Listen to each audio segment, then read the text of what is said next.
Bienvenue sur Africa 24 pour cette nouvelle édition de l'Africa Tonight. Voici les titres de l'actualité. En Algérie, Mohsin Belabbas est réélu à la tête du Rassemblement pour la culture et la démocratie. Il a recueilli 755 voix sur 895 votants lors du 5e congrès du parti qui s'est clôturé ce samedi. L'Afrique ne consomme presque pas le café qu'elle produit. Plus de 90% du café africain est exporté. Les États africains lancent des initiatives pour changer la donne. Et puis en Ouganda, un bus à toit ouvert promote Uganda Safari pour visiter le pays autrement. Une manière pour les touristes d'avoir un autre regard sur la ville de Kampala, sur son histoire et son patrimoine. Mais tout d'abord en Guinée équatoriale, l'équipe gouvernementale est officiellement dévoilée. Elle se compose de 87 membres, dont un Premier ministre, 3 vice-premiers ministres et 25 ministres. Simeon Oyono Essono Hang fait son entrée au ministère des Affaires étrangères et de la coopération internationale. Lucas Abaga Nchama, l'ancien gouverneur de la Banque des États de l'Afrique centrale, hérite quant à lui du portefeuille des finances, de l'économie et de la planification. Cette nouvelle équipe gouvernementale aura la tâche de poursuivre la politique de diversification économique basée sur le plan stratégique nommé Horizon 2020. Réélection de Mohsin Belabbas en Algérie à la tête du Rassemblement pour la culture et la démocratie. Il a été élu majoritairement par 755 voix sur les 895 votants suite au bulletin secret le 9 février.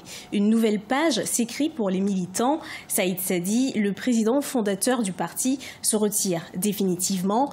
Dans son discours, il a rendu un hommage émouvant au président fondateur du parti, Saïd Sadi. Regardez ce sujet de la rédaction. Mohsin Belabbas a été reconduit le 9 février à la tête du parti RCD pour un mandat de 5 ans. Sa réélection a eu lieu au 2e jour des travaux du 5e congrès de cette formation politique qui se déroule à Alger depuis le jeudi 8 février 2018. Il a obtenu la majorité des voix, à savoir 755 sur 895 votants, suite au scrutin à bulletin secret. Face à lui, Salah Belmeki, membre du parti depuis 14 ans et membre de l'exécutif, a obtenu 91 voix. Lies Laouazi, militant du parti au sein de l'immigration, a obtenu 13 voix et Fadela Messoussi, membre du Conseil national, 16 voix. Mohsin Belabbas a salué un grand rassemblement démocratique. C'est un moment fort et précieux de voir autant d'acteurs engagés se rassembler aujourd'hui pour faire le bilan de notre action commune, de débattre des perspectives que nous pouvons offrir à notre peuple, à notre pays, à l'Algérie. C'est un moment qui marque une vie, car partager cette journée avec des invités de différents partis politiques et de personnalités du monde économique, social, culturel et artistique de notre pays représente une séquence qui fait écho à une espérance démocratique attendue depuis longtemps et tant de fois reportée. Pour les militants du RCD, une nouvelle page s'inscrit. Saïd Sadi, le président fondateur du parti, se retire définitivement et Mohsin Belabbas est réélu pour une autre mandature. Dans son discours, il a rendu un hommage émouvant au président fondateur du parti, Saïd Sadi. Disons que c'était le moment d'ouvrir la porte aux générations formées, aux cadres formés au sein du parti, devenant un simple militant de base. Mais là, il veut passer à un autre combat, c'est poursuivre, comme il dit, le combat de cette génération en quittant carrément le RCD, c'est-à-dire que son combat va au-delà d'un parti ou va au-delà d'un cadre simple. La 2e et dernière journée du congrès du Rassemblement pour la culture et la démocratie, qui coïncide avec le 29e anniversaire de la création du parti en 1989, a été consacrée ce samedi 10 février à l'élection des membres du Conseil national qui tient, à la fin des travaux du congrès, sa première session. En République démocratique du Congo, les opposants au régime du président Kabila n'ont pas dit leur dernier mot.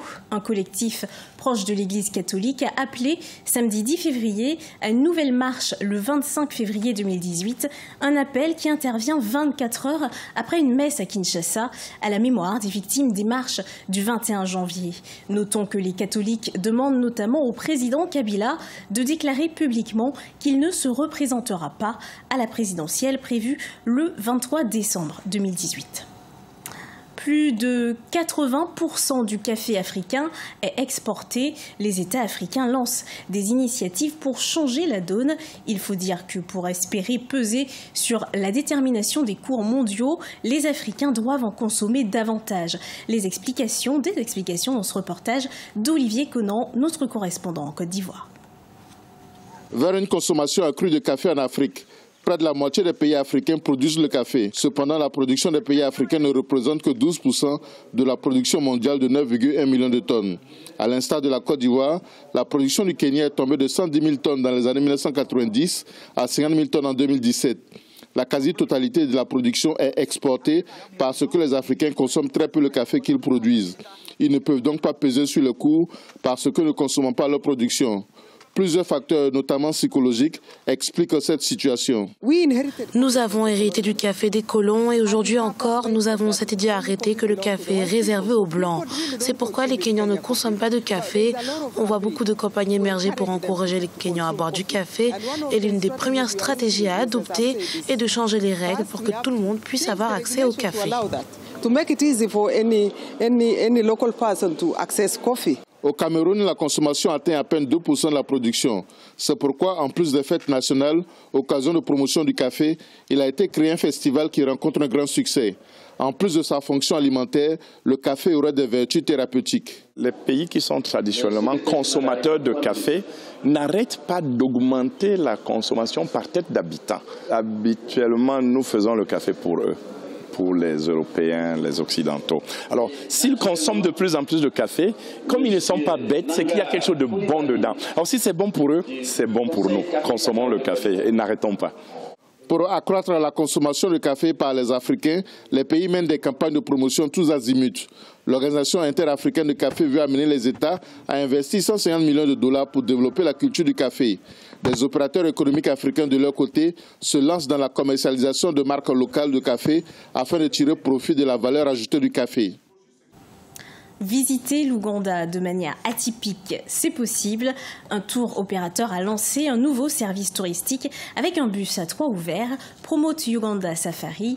Il propose un autre regard sur la ville de Kampala, son histoire, son patrimoine, l'occasion pour certains de redécouvrir l'histoire et la culture qu'offre cette ville. Un sujet signé Patricia Dubois. Il existe 1001 façons de visiter la capitale ougandaise. Le plus simple serait bien sûr d'acheter un guide ou de louer les services d'un guide et de visiter la ville au gré de ses envies. Mais on peut aussi profiter du confort d'un voyage organisé à bord d'un bus à toit ouvert. C'est ce que propose Promote Uganda Safari, un tour opérateur basé à Kampala. Un voyage de 4 heures offrant aux Ougandais et aux touristes une vue des monuments de la capitale, ce qui permet d'en apprendre plus sur son histoire et son patrimoine culturel. Il y a des touristes qui ne sont là que pour 2 jours, certains ont une conférence le matin et ont un après-midi de libre. C'est une belle opportunité car il y a tellement à apprendre sur les 7 collines de Kampala et sur le royaume du Bouganda, là où nous nous trouvons. C'est vraiment très intéressant. Connue pour être la région où se trouvent les sources du Nil, avec ses innombrables cascades et ses incroyables safaris, la perle de l'Afrique connaît depuis quelques années une forte croissance économique, attirant des investisseurs des 4 coins du monde. Mais elle reste néanmoins privée du tourisme de masse à cause d'un manque d'infrastructures, notamment de transport. Les études montrent que de nombreux touristes sont venus en Ouganda et sont repartis avec leur argent alors qu'ils auraient voulu le dépenser ici. Mais comme le pays offre peu d'attractions touristiques, cela n'a pas été possible. Une ville comme Kampala, qui a une histoire assez riche et qui est classée comme l'une des villes les plus sûres d'Afrique de l'Est, mérite vraiment ce type d'activité car elle a beaucoup à offrir.